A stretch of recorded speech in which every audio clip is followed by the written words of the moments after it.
minutes to jump on.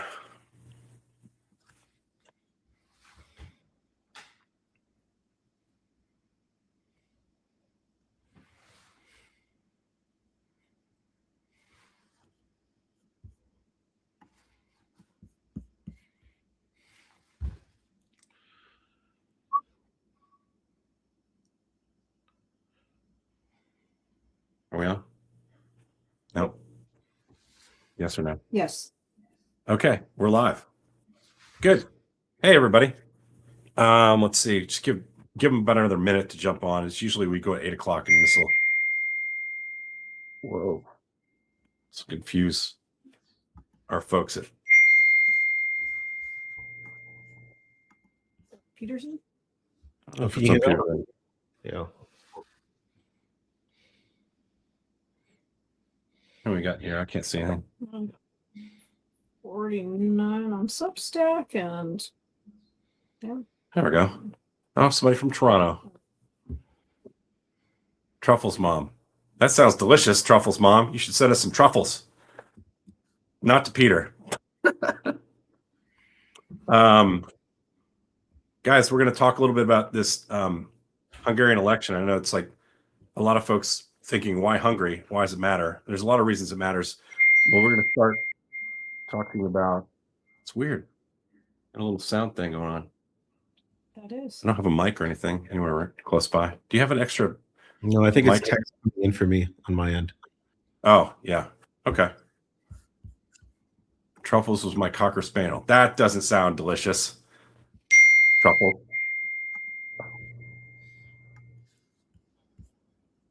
Okay. So we're going.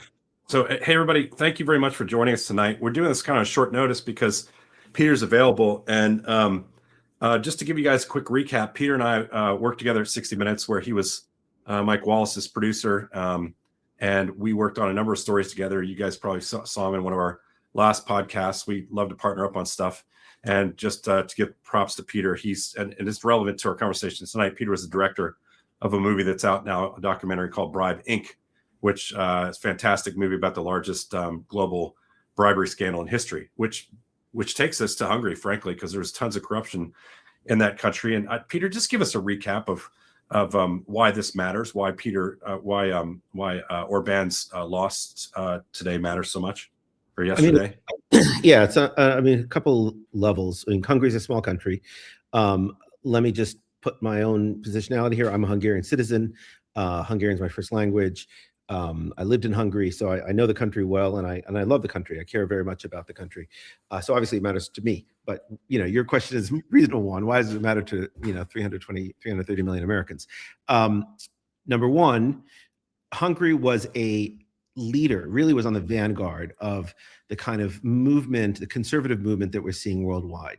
Viktor Orban, when he came to power the last time, he had a supermajority, basically changed the constitution, stacked the judiciary, did incredible state capture of media. Basically, he and his friends and his relatives control the media in Hungary.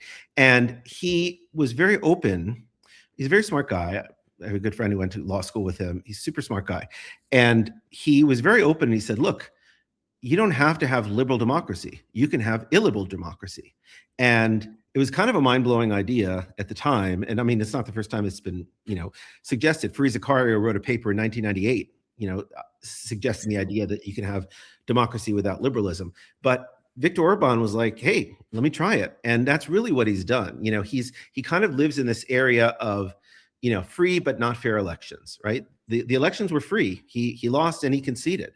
So it's not like he's not pulling a, January 6th thing. Like he's following the norms of democracy, but not really, because he owns the media and he controlled the narrative. So on one level, he's also in power. He was also in power for 16 years. And if I remember correctly, the Hungarians have, they allow 5-year terms, and you're allowed to have a successive term that goes to put you in 10 years. And he's at 16 years. So he didn't have to pull a January 6th. He was in for 6 years longer than he was supposed to be, right? Yeah, I mean, he lost the election at one point and came back. But yeah, for sure. Like he's done it. He also, I mean, the other thing he did is he gerrymandered the, as obviously seen a lot of gerrymandering in the States. He gerrymandered things. So, I mean, kind of set himself up to win in every possible way, controlling the narrative, controlling the media, stacking the courts, stacking the districts, and he still lost. So what does that mean? I mean, Hungary's a European Union member, very close to Russia, and so from a European lens, it matters because it matters in Europe. This is a country that it's a thorn in the side of the EU in many ways. It's routinely listed at the lowest, like literally number, the last number on Transparency International's corruption list. But it also, it could be an interesting lesson for us in the States. I'm in Canada now, but I'm also American.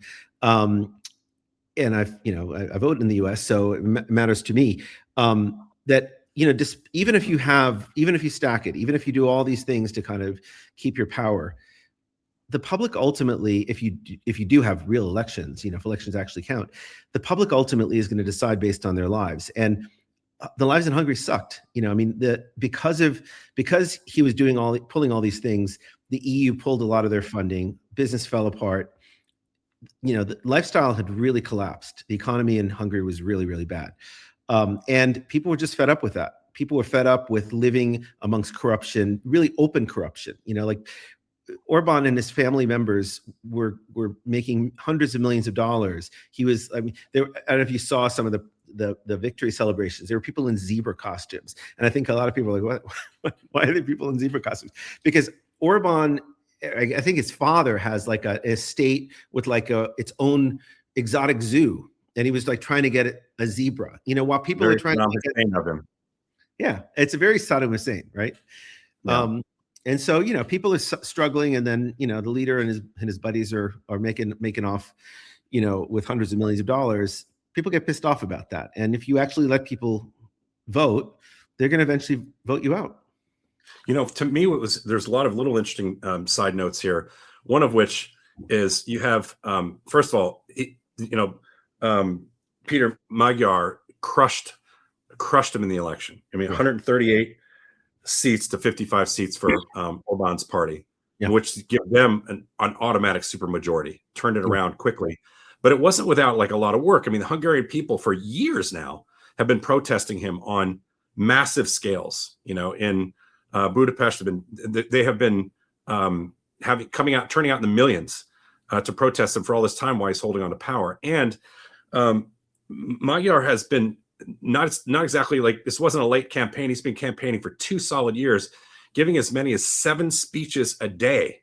7 speeches a day. That's a guy who's seriously campaigning. If we're following along that thread that you talked about, we need to have candidates in the United States who are willing to fight this totalitarian system we have here, who are willing to go out and campaign at that level to raise the public awareness so that they're not apathetic. I mean, this guy put in the work. He put in the work. I mean, and he had a lot of street cred in some ways because he was part of Fidesz. Fidesz is the Young Democrats.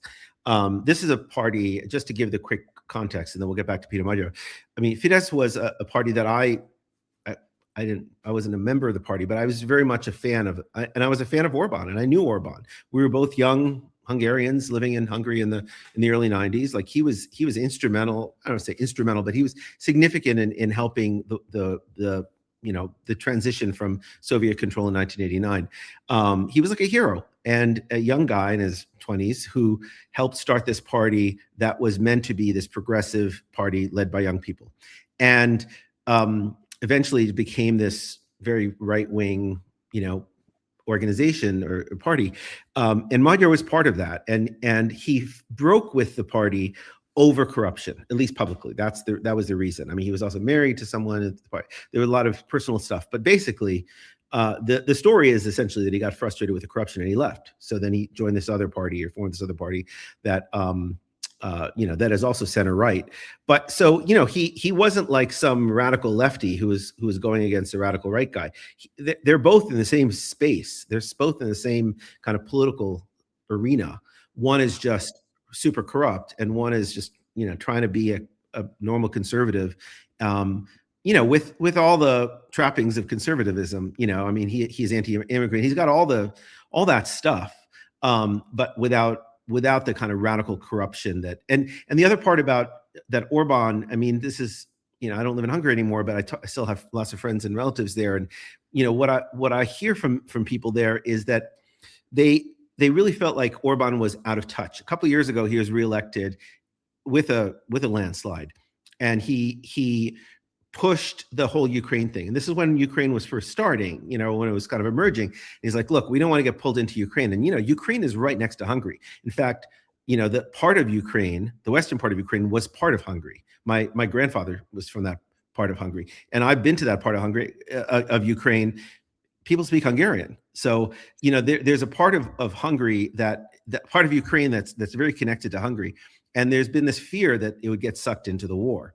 And so Orban was able to win last time on this kind of geopolitical level, saying, hey, look, we're not going to, you know, all this stuff about like, we're not going to get sucked into this war, and we're not going to get kind of caught between NATO and Russia. He basically played the same card this time, but he was fighting the last battle. You know, it was, as you know, what they always say in the military, right? You know, the U.S. Army is always fighting the last war. And that's really what he was doing. He was fighting the last war. He won the last war this way. So he'll just keep doing that same, you know, kind of a one-trick pony. But in the interim, the lives of Hungarians dramatically declined. So people were like, what are you talking about, dude? Like, I can't pay my bills. Why are we worrying about Ukraine's been going on forever? Like, it's fine, just chill out. And so there was this real frustration that he was out of touch with the needs of average Hungarians. Mm-hmm. But, you know, this is also, you know, you alluded to it, but this is actually potentially a big win for Volodymyr Zelensky, because Orban was holding up, you know, I think it was like $190 billion in loans to Ukraine, which would help them fight the Russians. And I think that Magyar is in a position now where he would be in a better position to forward on those loans to Ukraine. And we'll see really early on, I guess, whether he's more a friend to Ukraine or whether he's still continuing to be a friend to Putin and Russia. Well, I mean, the very conservative government. He's campaigned against that. Yeah, the Russia-Ukraine thing was kind of a subtext in this whole election, and it's interesting in the victory chants today. People were saying "Ruskies go home" or "Ruski Kazakh," you know, basically "Ruskies go home," which was a chant back in 1956. My parents, you know, lived through the 1956 revolution, and my father fled then. That was the Russian tanks had come in, the Hungarians had revolted, and the Russian tanks came in and started shooting at people. The same chant was being used now, saying Russians go home, because there was this, leaked phone recording recently that came out between Hungary's foreign minister and the foreign affairs minister of Russia, Lavrov. Actually, a number of different, yeah. And there were a number of leaked recordings that came out, and that really showed this very cozy relationship where Lavrov was asking Hungary, passing information on to the Russians that the Ukrainian or the Hungarian felt was treasonous. Completely, yeah. I mean, I read one quote from a guy who said, like, if you didn't know that was a foreign minister of Hungary, if you just heard that recording, you'd think it was a foreign agent. You know, yeah, or a member of the Politburo or something. Yeah, exactly. So, that was the subtext of it. Orban very much did, fear mongering, painted Magyar as a puppet of Ukraine, allied with Zelensky, said that he was going to drag Hungary into the war. Obviously depicted Zelensky as a dangerous criminal. So that was very much a subtext of this of the campaign. And as I say, I think it obviously didn't resonate for most Hungarians, because they were like, that's not what we're worried about right now. Yeah. To me, it's interesting that Orban spent so much time in the last several years actually coming to the United States and getting close to Trump, to the point where he was invited to speak at CPAC, which is the Conservative Political Action, was not committee, but political action. What is CPAC? Conference. That's right. Yeah. And he would go there and speak, and he was a hero. And that's where you started really seeing the shift, not just the love for Putin, but also this love for totalitarian dictators. One thing for people to think that Putin had a lot on Trump, but it's another thing for them to embrace many of these types of leaders throughout the world. I have a great relationship with Kim Jong-un, and, I always got along with China, and, Vladimir Putin's a friend. And, next thing you know, Viktor Orban speaking at CPAC, it was like unbelievable. And the embrace that they had, you started seeing a shift from Americans' love and connection with NATO and European countries and the European Union and Great Britain to this, axis of evil in a sense, and to me, it's almost like Orban was putting all of his cards on this relationship. The Americans would help continue to prop him up as he was becoming less and less popular within his own country. Well, and I saw, I think it was in the Guardian, I saw some commentary about how, when JD Vance, the Vice President JD Vance, went to Hungary last week to campaign for Orban, thinking he was going to help. Did not. No. Yeah, Trump did not. But I mean, the JD writing was on the wall at that point. But of course, Vance went there, and the speech he gave was astronomically insane. Yeah. No, it was nuts. But the idea was to help. And I saw, again, I don't know if all the data is in yet, but the suggestion that I think it was in the Guardian that I saw was that it actually backfired. That not only was it neutral, it actually hurt him because I think Hungarians were we are, first of all, Hungarians want to stay in the European Union. While Orban never said he wants to leave the European Union, he's so antagonistic with them, and they've cut off Hungary from funding and all sorts of other things. So, he's just not playing ball with them. And look, Hungary's a tiny little country. It's 10 million people speaking a language that no one else on the planet speaks. That's not related. It's a Finno-Ugric language. It's vaguely related to Finnish. It's a very isolated country in many, many ways. And so, you gotta, it's not Poland. It's not there are countries in that part of the world that are bigger and that are, really connected. It has the risk of being a very disconnected country. So it has this incredible opportunity to be a member of the European Union, and it just seemed to be spitting in the face of that. So blowing it. Yeah. So and members of the European Union were starting to have conversations about, do we really need to have Hungary in the European Union anymore? Yeah, and then you got Trump and JD Vance who are endlessly disparaging NATO and the EU. So he's aligning himself with sort of someone who's seen as, by some at least, as an enemy of Europe, or certainly antagonistic to Europe in many ways. So I think all of those were, in hindsight, poor political moves for him. But I think also internally, despite the country's economic woes and the corruption issues, I don't think Hungarians wanted to be known as the country that was fighting Europe and siding themselves with the Russians, right? Yeah, no, absolutely. Hungarians are very proudly European. To the point where when I lived in Hungary in the early 90s, people would get almost pissed off if you call them Eastern Europeans, because Eastern European has, that's the Bulgarians. That's sort of like a Russian connotation to it. Yeah, I came in when the Russians came in and took over our country. It's like they were the Czech and Slovak republics, right? And they were called the Second World, right? We had the First World and the Third World back in the day, and then the Second World were the Eastern Bloc countries. That was people forget that we talk about. Most people don't use the language of First and Third World anymore, but there was that Second World in the middle, and that was the Eastern blocs. And when you, certainly back in the early 90s, if you drove from Hungary to Romania, it was night and day. Hungary had good roads, had good amenities, and then you get over to Romania, and the roads are crap, and the sewage lines are above ground. It was Ceausescu, right? It was like, you see, shepherds on the road, you felt like you're going back in time. And so Hungarians sort of saw the further east as Eastern Europe, and they were European.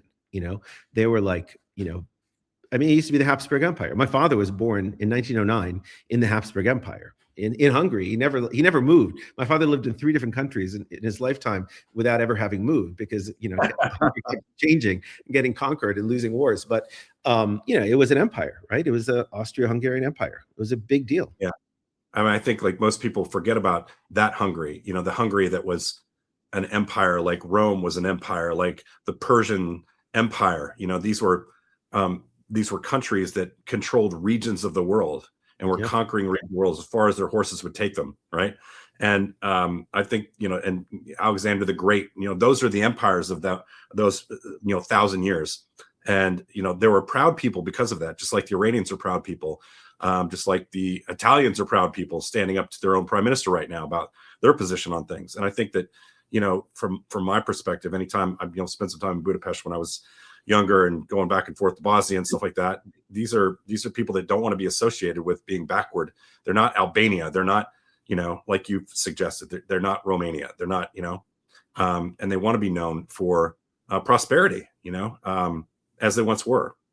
I should mention Romania is a really awesome country, and it's far developed now. But I was talking about early '90s in Romania. I don't want Romania again, but all across Europe, they say those damn gypsies, right? Yeah. Everybody in Europe thinks a Romanian is going to pickpocket them at the airport or the bus station. Yeah, that's how Europe looks at them, and Hungarians don't want to be seen even remotely in that company.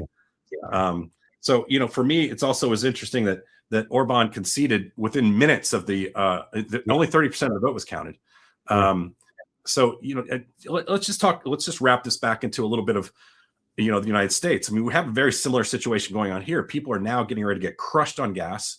The supplies of oil that are finally making it here after a month are going to run out fairly soon. And unless the Strait of Hormuz gets opened up pretty quick, you're going to see a rapid acceleration in inflation, in oil prices, and food prices, and everything. That people, with inflation going up right now, they don't even know where it's going. It's going much, much higher. And even if this is solved right away, it's going to be months and months before it's turned around. Probably not in time for the November elections. And so you're having this situation where, the United States is going to be feeling a lot similarly to the way that Hungarians were feeling with their economy. And while they were talking about war with Ukraine and everything in Hungary, we are now in an active war with Iran. The similarities seem very, poignant right now.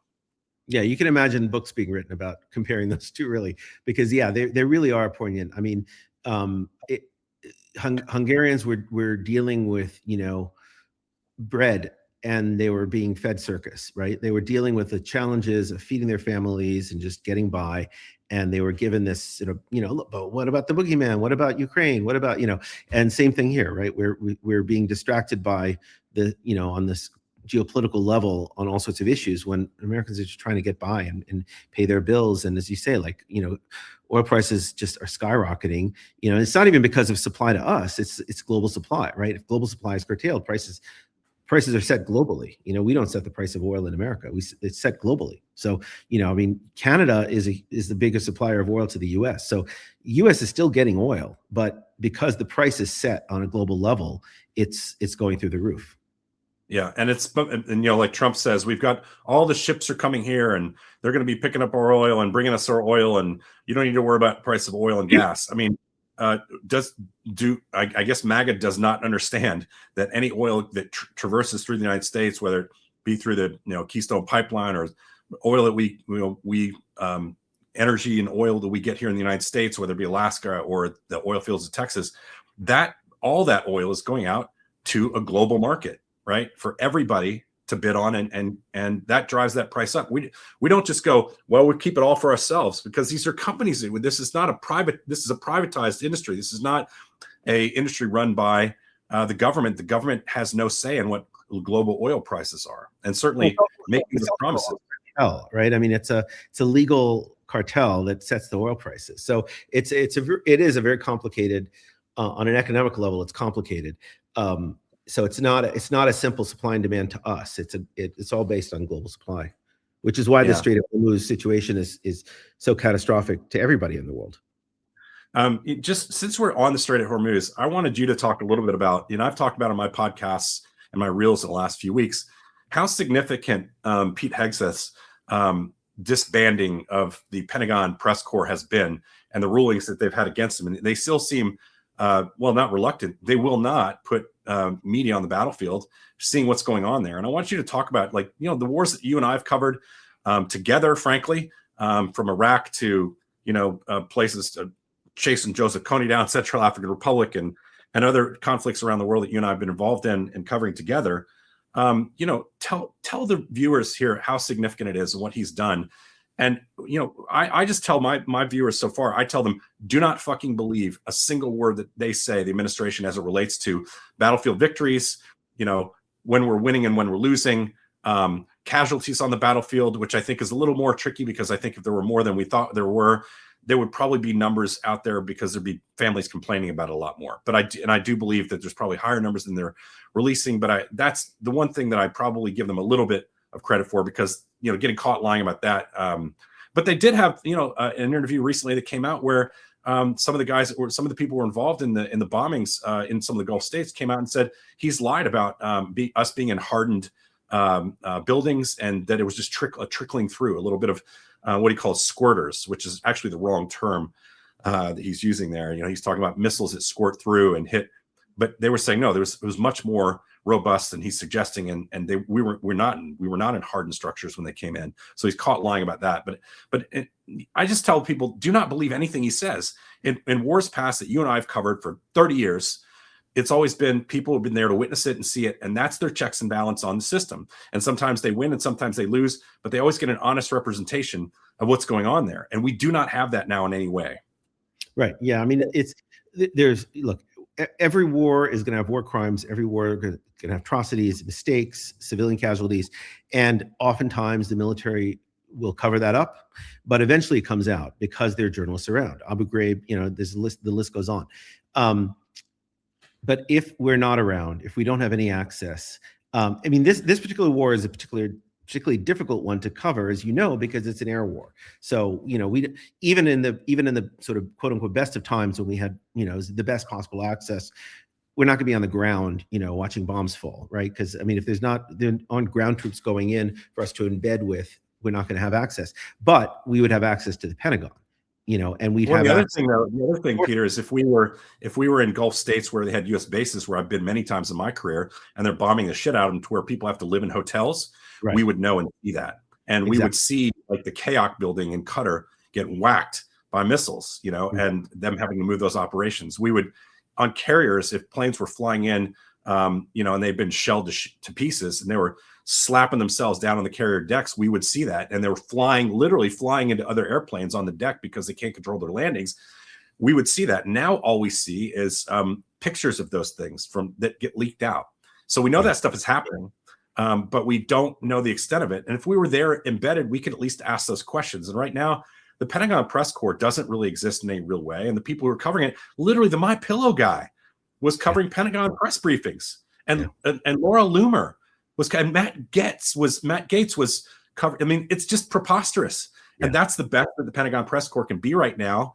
That's pretty sad. And even if you're embedded on carriers or carrier groups and on Gulf state bases where this action's happening, you would be much, much more informed. And when there is boots on the ground, if that does ever come to pass, I don't believe that there'll be journalists standing next to them.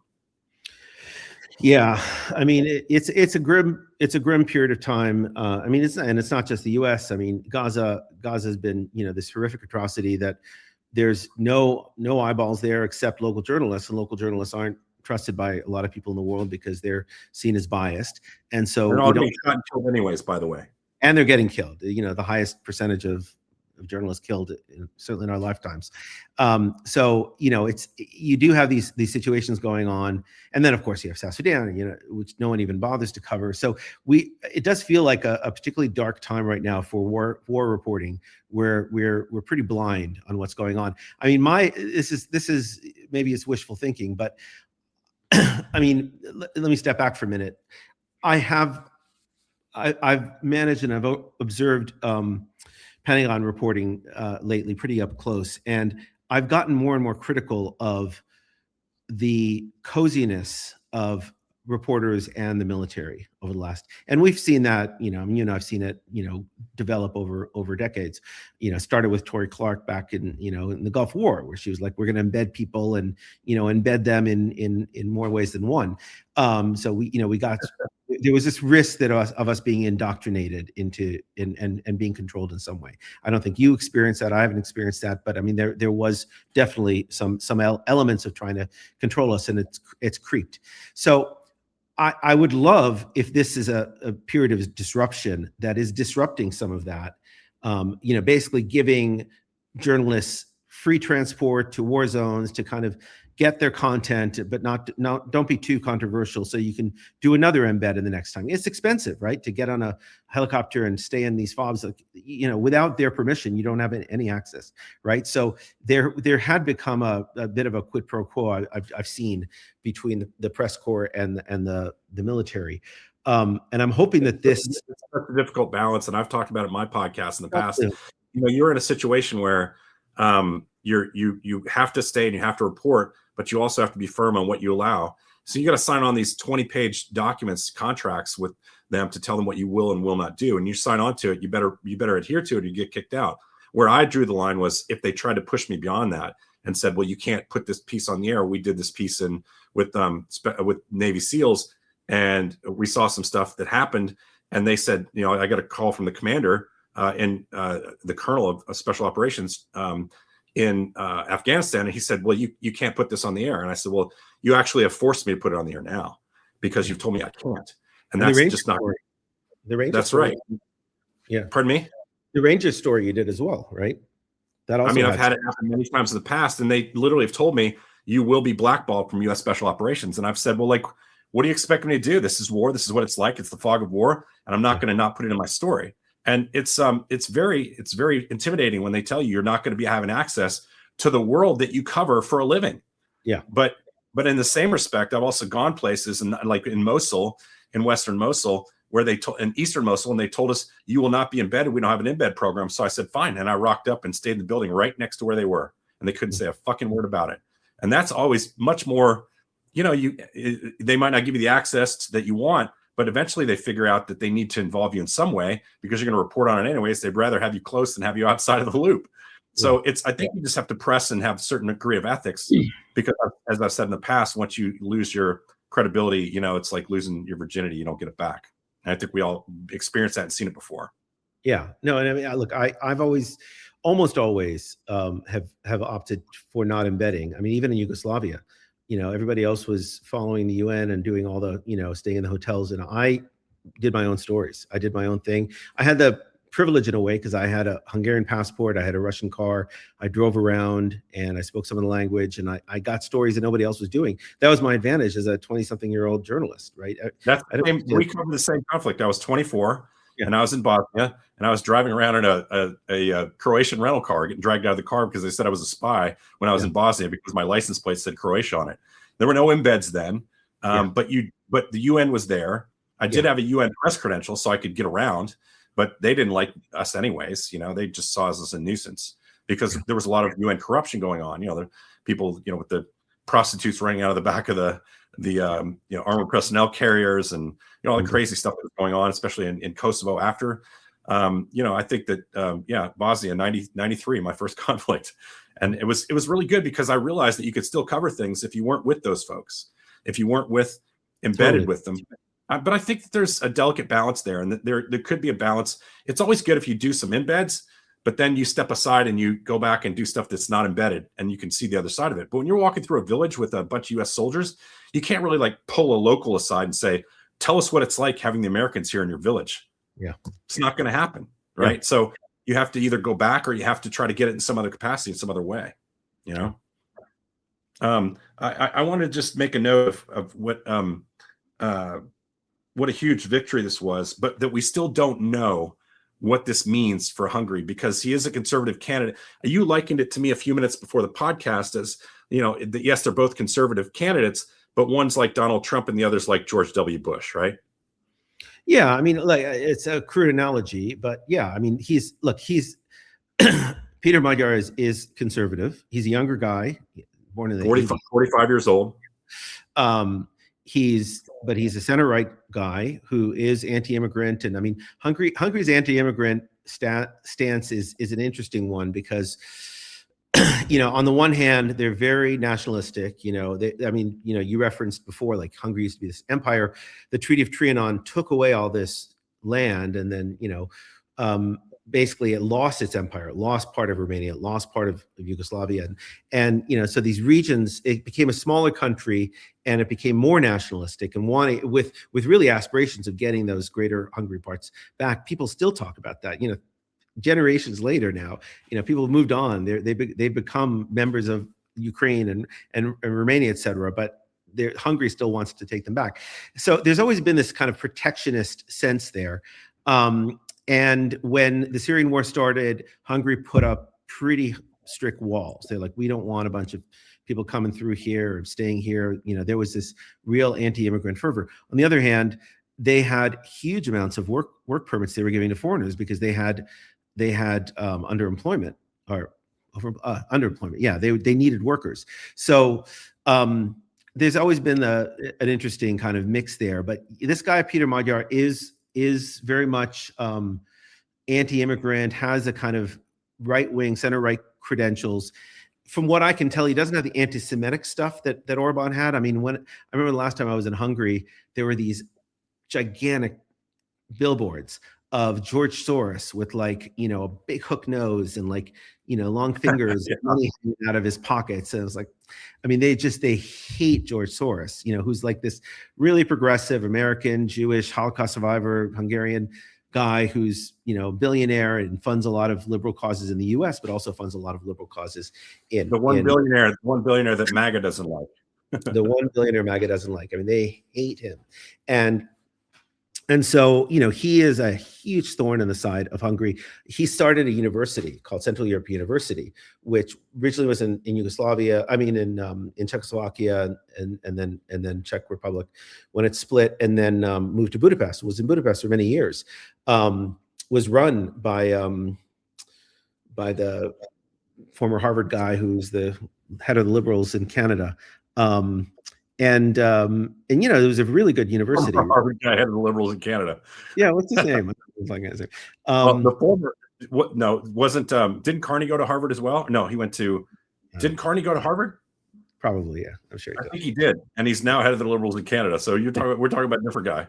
Yeah. So anyway, Central Europe University is a really good university based in Budapest, but it was critical of Orban, and it got kicked out.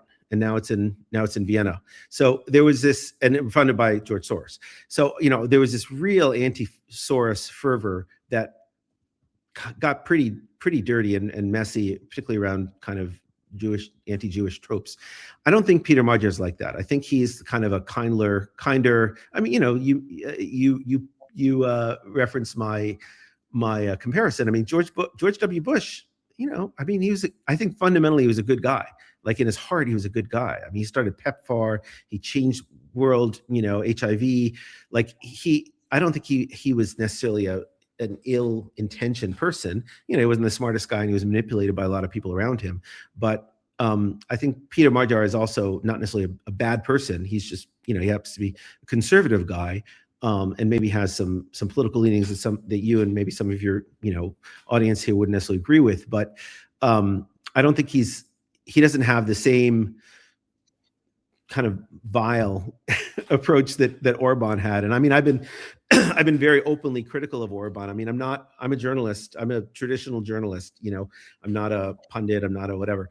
I'm not a partisan journalist. So I try not to get into too much of, you know, giving political perspectives, but Orban was the one exception. You know, I wrote an open letter to him in 2012 when he was first starting his state capture of media, because, you know, there were some really good newspapers, Népszabadság, a whole bunch of really good papers in Hungary that really go back to the days of the samizdat movement, you know, during communism, that these journalists really were, you know, were educated, they were respected in society, and they really moved the needle in Hungary. And Orban in 2012 really just started clamping down on that and taking it over and having his friends and family basically buy it. The same way that Netanyahu did. Netanyahu did the same thing in Israel. I mean, it's the same playbook. And last time I was in Israel, Orban and Netanyahu were hanging out. I remember it was big news. Like, they were good buds too. Yeah. I just wanted to bring this back to the United States and what this means for Trump. We have midterms. Hopefully he's going to try to, you know, have an election in November. You know, we hope to have elections in November, but I know they're trying to do whatever they can to hold have the federal government run elections. We know that that's something we don't want to have happen. And the gerrymandering is going, you know, bananas from states like Texas, Missouri, North Carolina, Utah. You know, and then there's the countermeasures in places like California, and they're trying to have a vote on a referendum here in Virginia, where we live. What is this? I mean, Trump's influence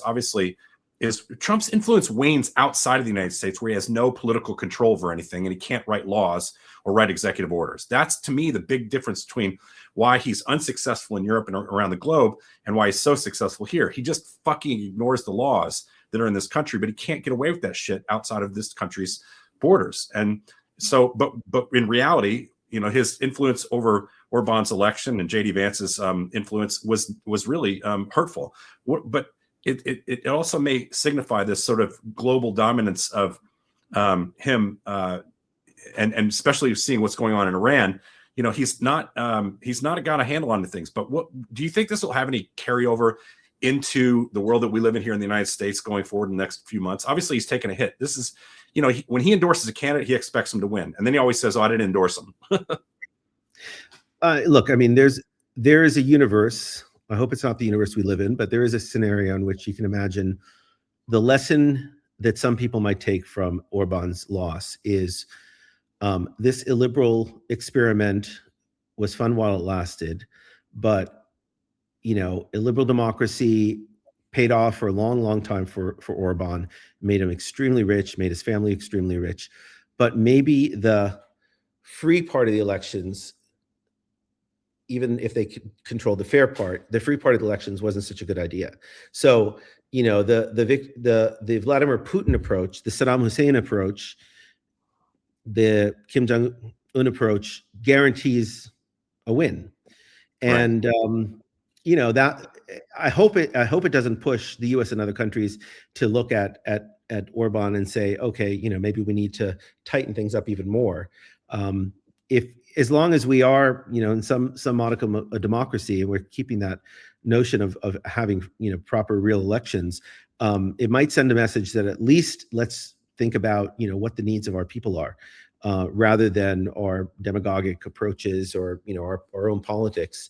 And you know, look, I mean, ultimately, Donald Trump won partly for that reason on the right. I mean, you know, the most successful campaign ad in my lifetime, I think, was you know, against Kamala Harris. You know, she's for they, them, I'm for you, right? It was, you know, Donald Trump swept in partly on this kind of anti-woke sentiment because there was a sense, and I think he was right, that the majority of Americans aren't subscribing to what he was presenting as sort of a radical woke approach that he was associating with the Democrats, mostly wrongly, but you know, so it's associating with them. So you know, in that case, he and his people listened to the American public, and they won big, right? But right now, I don't feel like they're listening to the American public. And, you know, unless something changes dramatically, very quickly, which is hard to imagine, you know, I don't see how they could possibly win midterms if we're going to actually have, you know, proper elections. Yeah. And I think I've told my viewers all the time that's really the only way to turn this thing around. I know I promised to keep you sure. I know you got to catch a ferry in a few minutes, but it's 7:44. Do you have time for like 2 or 3 questions? Sure. Yeah. Okay. And he's on the West Coast, actually. So it's 4:44. He's going to catch a 5 o'clock run out of here. But Holly's she picked a couple up while we were chit-chatting. Yeah. Well, first, someone wants to know when Bribe Inc. will be available in Canada. Peter, I think it's available online for everybody right now. So plug it. Unfortunately, it's only available in the US right now, but very soon. We were just nominated for an Emmy this week. We're very excited about that. And Jeff helped us with this film. So congratulations to you too, Jeff. And we are in the process of getting it up, certainly by June 1st. But bribeinc.com, if you sign up for our newsletter, we will keep you updated as soon as it's available. Right now, it's only available in the States, but the rest of the world is coming June 1st. Yeah, we misspoke a little bit because we knew it was on Jolt TV, and you could get, or not Jolt TV, Jolt. Jolt, yeah. Jolt dot what? Film. Jolt.film. Right, Jolt.film. So it's on Jolt.film, and if you're in the United States and you sign up for that, you can watch it. We would presume that it would be the same in Canada because you can sign up for Jolt there, but it's actually they I guess have an agreement that doesn't allow it to be up. Yeah. You can watch with a VPN, but yeah, unless you VPNs, people. But you know, it's a great film, frankly, you guys. You know, that talks about the global bribery scandal, largest global bribery scandal in history. Peter directed over the course of like 4 years. And it's fantastic. Let me just say one thing about Bribe Inc. I mean, it's definitely about this one case, the Unowell case. But what I really wanted to do with that film was basically show why bribery matters. And it was partly penance because I spent, you know, at that point when I started this film, I had almost 30 years of experience. 5 years ago when I started this film, and I was like, spent 30 years ignoring bribery and corruption. And it was such a part of so many stories, as it is, I'm sure, so many stories you worked on. and it just always felt like a sidebar. And I realized, God, if there's a one common thing I've encountered throughout my career was corruption, and then I always ignored it. You're talking about illegal fishing or human trafficking or biowarfare or whatever. I mean, how did Pakistan get the nuclear bomb? AQ Khan bribed people. Bribery is so central to so many things.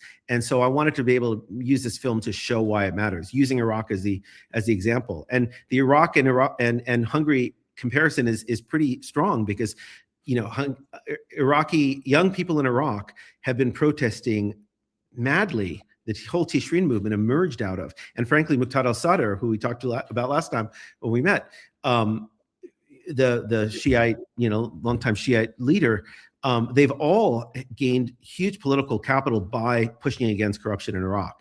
People are very frustrated with the corruption in Iraq because it's really undermined, life and economy there. And same thing with Hungary. So, I think that's thing here. Well, yeah. No, I mean, Bribe Inc. is such an interesting story for me because, and that's the name of the movie. People keep asking. So yeah, it's on Jolt. So if you sign up for Jolt, you can get it. It's called Bribe Inc. BRIBE.Inc. INC. And the reason it's interesting to me now is because this was this massive story, and we're literally seeing it was the largest bribery scandal in history. And I think that we now live in what may be the next biggest, largely bribery scandal in history with the Trump administration. It's massive, and it's growing by the day with his family's businesses. And all around. Anyways, what's one more? We'll take one more, and then Peter can get going. Yeah. Okay.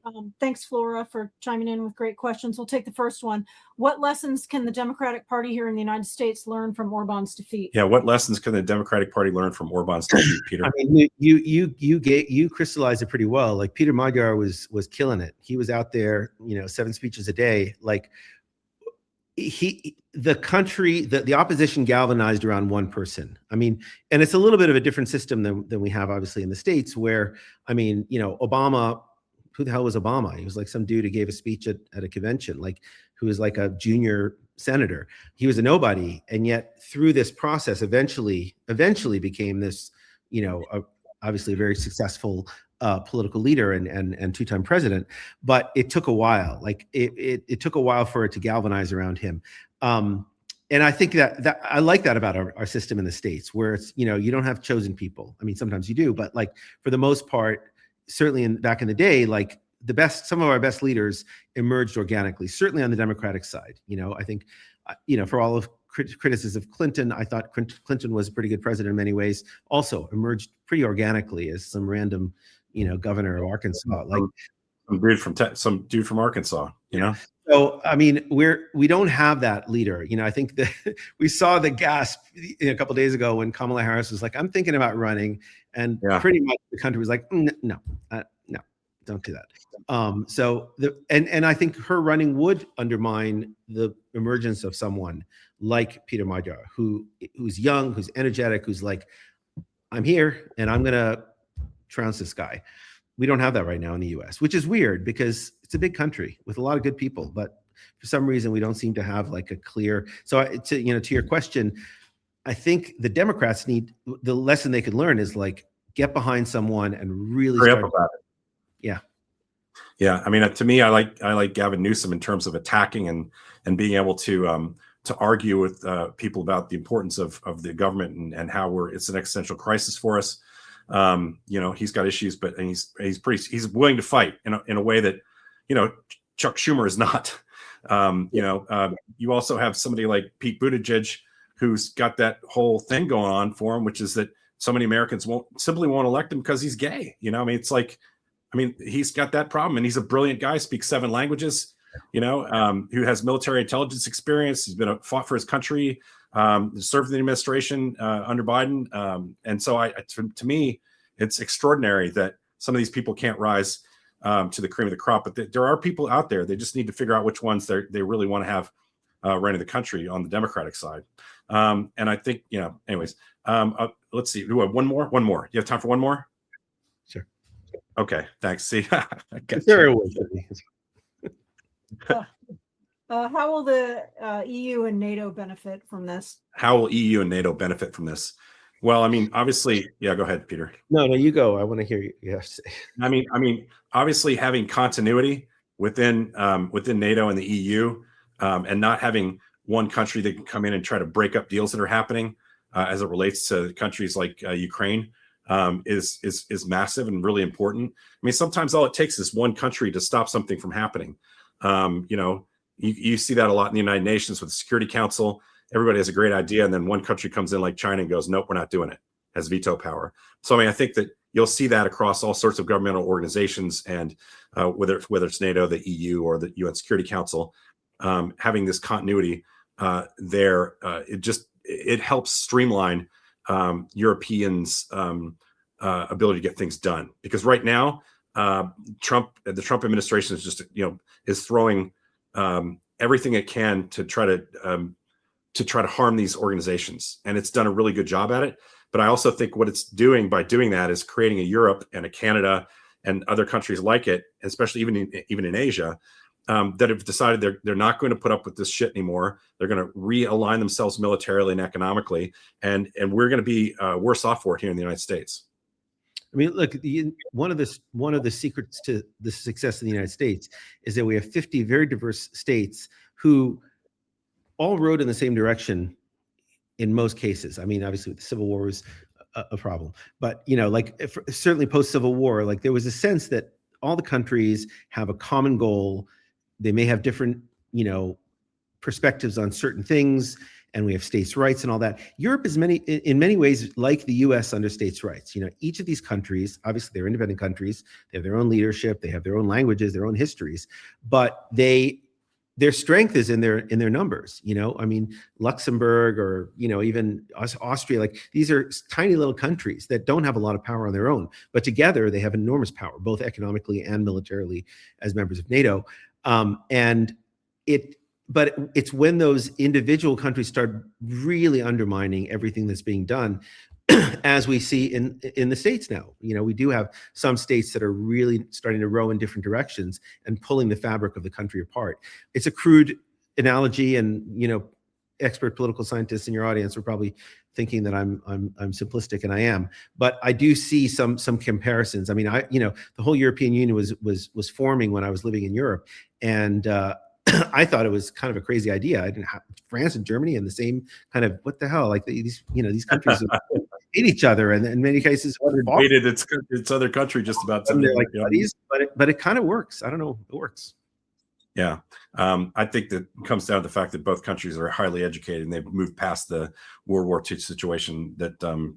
Anyways, I think I just want to thank Peter for being here. He's got to catch a ferry to get back to his little island, and he's got to shoot. He's got to shoot in the morning. That he's got to prepare for. So him taking the time out and doing this is really important. How many times are you going to be able to get somebody on a podcast that literally speaks fluent Hungarian as a native language and knows the politics of a country that's so in many ways far off from what Americans really understand about the globe? And so I think it's really great to have him on. And just to continue to plug Bribe Inc. I think you guys, if you haven't seen it, and you can, and we hope to have it on other platforms here in the future. On Amazon, Apple, Tubi, it's going to be everywhere. June. So in June. So there you go. BribeInc.com, newsletter, and we'll let you know. Hold tight. You should have come to some more screenings. You know what I mean? We had screenings all over the place. Okay, so thanks to Peter. Peter, you can hop off and we'll catch you on the flip side on the next one. See you later. All right. Bye, see you, bud. So for you folks who are still with us here a little bit, I just want to I feel really fortunate to have some of these people in my sphere of influence. I mean, Peter was a 60 Minutes producer I worked with for many years, and it's Mike Wallace's producer. So it tells you the level of which the kind of journalism he did. He was also head of investigations at NBC News. So this is not the producers behind the scenes, the directors behind the scenes, you never really get to know them in the news world. But as far as heavy hitters, he's at the top of the food chain. So anyways, thank you guys for joining. We did this on very short notice. When we talked about Orban losing yesterday and we were thinking about it, I didn't want to talk about it unless we had somebody that could really talk about it in an educated way. I guarantee you all the other podcasts you're seeing don't have a lot of people who are fluent in Hungarian that can come on and talk about the politics of that country. He sent me a letter he wrote to Orban in 2012. Do you know what I mean? This is not a guy who's gotten onto the story last week. So, and that's what we talk about. When we talk about, Americans and our inability to understand the global stage. You're seeing it right now in Iran. You have J.D. Vance and Kushner and Witkoff, who are out there trying to negotiate a peace agreement. They literally, after one day of negotiating, a 21-hour negotiation, left, came home, and gave the message to Donald Trump that he doesn't think they're serious about negotiating. And be peace agreements with a country where you attack and assassinate their leader and injure their follow-on leader and kill their whole entire family are not necessarily going to be done in 21 hours. I mean, how do you explain this to people who are used to doing business deals?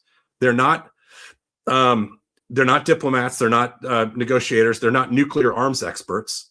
And so they're not going to be the people that make this deal happen. And he refuses to understand that the people he thinks can make these deals are not qualified. And I think that it's really significant that, that he and Marco Rubio were at a UFC event on Saturday night as the talks were failing. They had no concern whatsoever. And I think it says a lot about what Donald Trump thinks about J.D. Vance. And I think it says a lot about the fact that he's more than willing and happy to pit J.D. Vance against Marco Rubio for power and for control, that he willingly just takes one off to a UFC fight. And if you saw any of the video of Marco Rubio at that fight, the guy was drunk. I mean, seriously, go look at the pictures. He's like, he's like me on a bender in my sophomore year in college, waking up, trying to get to 8 o'clock class I'm never going to make. It was really horrible. And for him to be represented, it just looked like, Kash Patel at the U.S. Olympic gold medal game where he's smashing his hands on it. These are not serious thinkers at all, not serious thinkers. And it's terrifying because Iran is full of serious thinkers. You don't have to respect the regime for being a bunch of nice people. They're not, but they are a worthy adversary, and you better take them seriously, because as much as you've degraded their military, they will not stop fighting easily.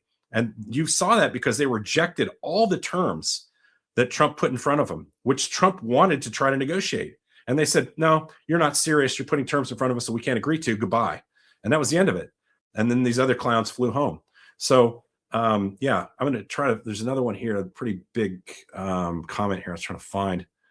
I can't hardly see it anymore. Shoot. I'm going to put it in front of me real quick. Thanks, Jeff Newton, Holly, your amazing followers. US, you can watch Bribe Inc. here, bribeinc.com. Join. No, that's great. Thank you very much for finding that. That's Peter. Peter just posted that probably on his way to the to his ferry. We should have the film available anywhere by G. Look at, he's plugging even as he's on the road. Rhonda, I wanted to show Rhonda. Rhonda's a good friend of the broadcast, right? Secretary of State was at the Bosnian peace talks, which I think, I'm not sure what Secretary of State was actually at a boxing event. You kind of lost me on that point. You might be referring to some other Bosnian. Oh, you're talking about the Bosnian peace talks. Yeah. I'm with you now. I'm following in Dayton, in the Dayton Peace Accords. Who was that? Was that Madeleine Albright back then? Or was it, who was Clinton's, or was it, shoot, I've forgotten. But anyways, you're right. The Dayton Peace Accords. You always want your Secretary of State being involved in those negotiations. It's much more important that he's in the negotiations in Pakistan than he's at a UFC fight watching people beat their brains out. I think that kind of goes without saying, right? Let's see. We'll take a few more since you guys are hanging with us here. Because he likes to surround himself with idiots, so he sees himself as the most successful in his mind. You're right about that. That's what narcissists do. They think they're the smartest people in the room, and anytime they're intimidated by somebody, they push them out of their circle of trust because they don't want to be shown up. Lack of emotional intelligence. This is James Bartley Cochran. These cats are living in the mind set of expediency.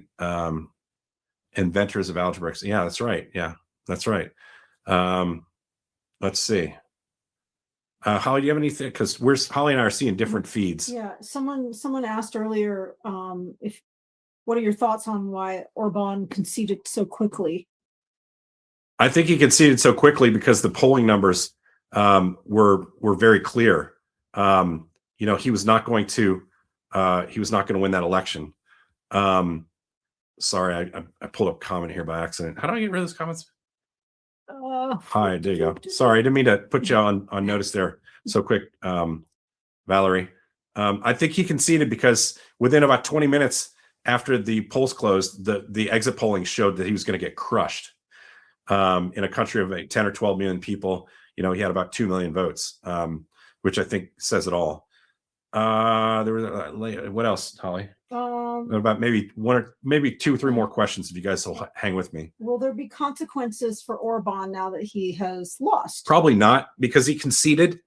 He conceded very carefully. I mean, well, actually, the new leader of the country has just said that he's going to pursue justice for the people who are corrupt, and we don't necessarily know what that means just yet. It may just be a mouthpiece kind of saying that, so you kind of get the country moving in the right direction. But he may also go after people who are corrupt. But I think that Orban understands that his place to live out the rest of his life is going to be in his home country, and so he wanted to have a clean transition. He knew he was getting crushed, and he conceded, and he called he called his opponent and said, I concede this election, and we have some reconciliation to do within our party, and we also have to pay the will of the people. So I think that he may skirt out of there without getting. I mean, oftentimes politicians, they don't get crushed for corruption; they just move on. That's why they hold on so long, because they're worried about what might happen to them. That's why Trump is worried because of the corruption he's had. That's why Putin won't give up control, because he's worried that somebody will string him up on a post, and that's why they hold on to power, and they become more totalitarian as time goes on. But in this case, I think he felt like he had an exit strategy, and that the guy coming in was also very conservative, like him, and he was not turning it over to a liberal democracy. I think that's my best guess. One more, Holly. Why can't these men keep their hands to themselves? Is grabbing women the only way they get anything? I imagine you're referring to, the two gentlemen in Congress right now, one of which who stepped down, and one of which in Texas probably should be stepping down, but he's a Republican, so he won't. And then the Republican Party won't say anything about it, while the Democratic Party encouraged, Sowell to resign, which he did today. So, I mean, it's a clear choice between the Democrats and Republicans. The Democrats want to have the Epstein files released at all costs, regardless who's in them.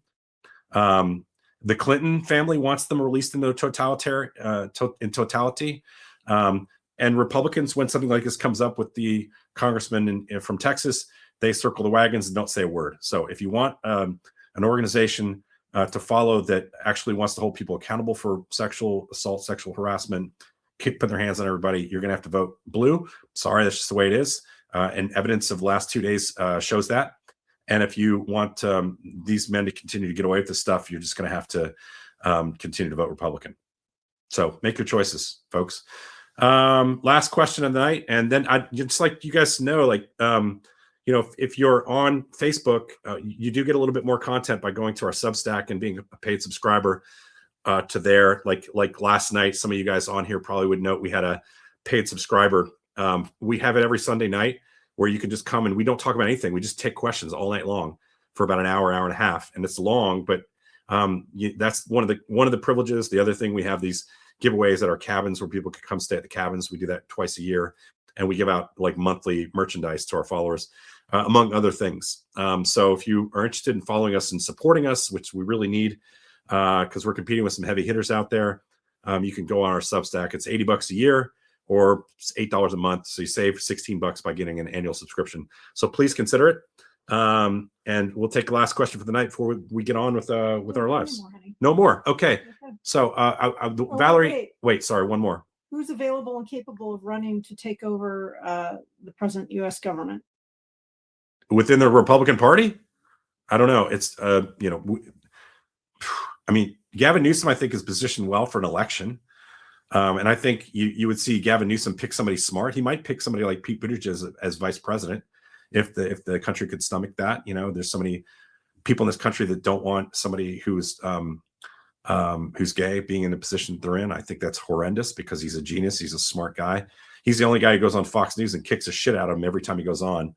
And I think Gavin Newsom's the kind of guy who's a fighter. We need a fighter because Trump doesn't pay attention to law or order or anything else. And we need somebody who's intellectual and smart. And I don't use that word in a bad way. I mean, I think we should get back to wanting people to be in government who not only can fight, but who are also actually smart, who can point to things on a map and go, oh, that's the Strait of Hormuz. Do you know what I mean? So we need more people like that. There's a lot of other candidates that are going to emerge in this election cycle, but the Democrats need to get to those people quickly. I don't know if Kamala Harris is the person. It's not to say she's not capable. She's very capable, very smart. But the country's kind of spoken. The biggest problem she had is she only had a couple months to campaign, and that does harm her and her ability to get her message out. But in the 2 months she had, it didn't feel like she had a message that a lot of people wanted to follow. So I don't know. It's my opinion. I'm not saying, that if she were the candidate that was picked at the Democratic National Convention, I wouldn't vote for her. Obviously I would, because the guy and the people running behind him are nuts and they're idiots, and they want to turn our country into a Christian nationalist state, which is absolutely the opposite of Christian. It's just nationalist with a fancy title. And I have friends of mine who talk to me about this all the time, and they say, why are we calling the Christian nationalists? We should just be calling them racists, because that's what Christian nationalism is. It's not Christianity in any sense. It's Christian nationalism. And actually, the strange thing is some of the people who are Christian nationalists are actually turning on Trump right now, right? Marjorie Taylor Greene, she's absolutely a Christian nationalist. No offense. I know she's turned and been one of the supporters of releasing the Epstein files, but politically, that's what she is. You have, I believe the same thing about Tucker Carlson, frankly. These are Christian nationalists. They're racist. He's a little bit more, he wears the bow tie, but he is what he is, and then you've got, all the talk show hosts that come out there. What's his name? Sorry, my brain's fried, who just came out and attacked Donald Trump, from the Sandy Hook shootings. Alex Jones. These are Christian nationalists. And, so we need to get rid of that group of people, period, full stop. So whoever can do that and carry that torch will be supported by a lot of Americans right now, I think. So anyways, that's the end of our thing. Please go and support us if you can. And we'll be on some more interesting content tomorrow night. So thanks, everybody. I know, you probably get past your dinner time. Thank you very much. And you guys have a great night. If you liked what we're doing here, please comment, like, follow, and share. All right. From the Writer's Cabin, we'll see you guys later. Take care.